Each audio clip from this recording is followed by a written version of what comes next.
Good morning, mathematicians of my life.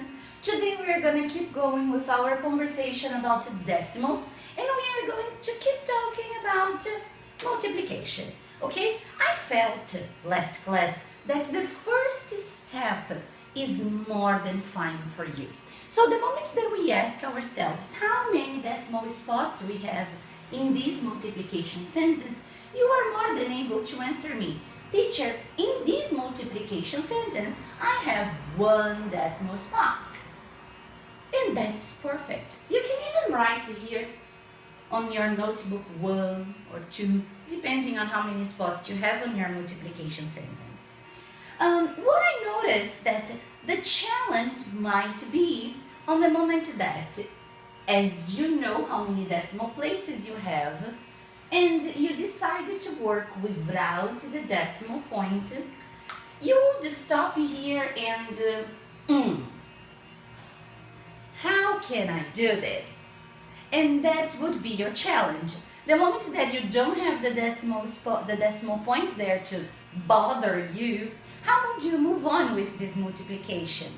We already talked about it in the beginning of the year, but I understand that sometimes we need some refreshment.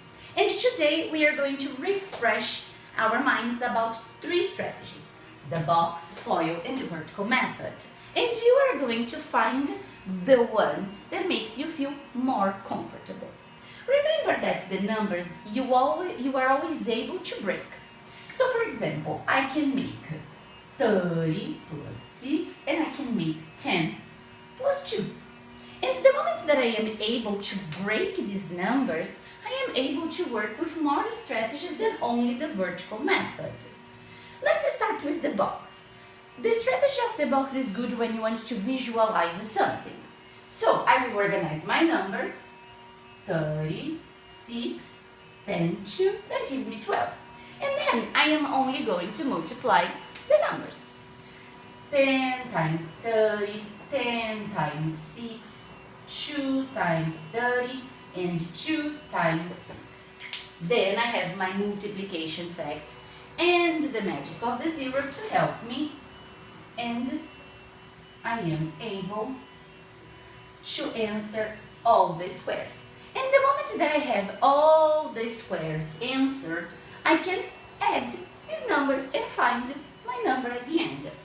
So 60 plus 60 is 120, plus 12, 132, plus 300, I have 432. And then I have to remember that I have the decimal spot waiting for me, and that's only one. So it's going to be here. Let's see if we're going to find the same numbers in the other strategies. When I come in the FOIL, FOIL is exactly the same thing as the box, but instead of being organized inside a box, it is organized in a line. So I have 30 plus 6 times 10 plus 12.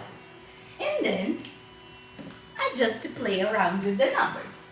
30 times 10, 300. 30 times 2, 60.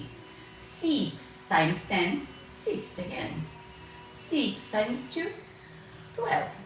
And then I only add 2, 10, 400. I can't forget the decimal spot. But now we come to I think the most famous one, the vertical method. But in the vertical method, you may not see it, but you need to break at least one of the numbers. So we have 36 times 12.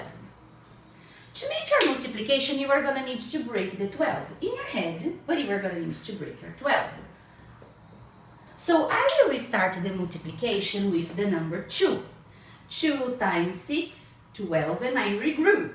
2 times 3, 6, plus 1, 7. Now that I already multiplied the 2, I need to multiply the 10. But instead of going 10 times 6, regroup, 10 times 3 plus da-da-da, it's easier if I do the magic of the zero that we have talked so much about. I simply get the 0 and I put it here. And the moment that this 0 is here, I can simply work with 1. 1 times 6, 6. 1 times 3, 3. And then I simply add. Remember that multiplication, we are always talking about addition. In any moment here, you are going to subtract. You are always going to add. So 2, 13, 4. Don't forget your decimal point. So with 3 different strategies, obviously we found the same number because the 3 strategies work. So make sure you choose the strategy that better suits for you, and always remember to put your decimal point back. And of course, always believe in math. Bye bye. See you.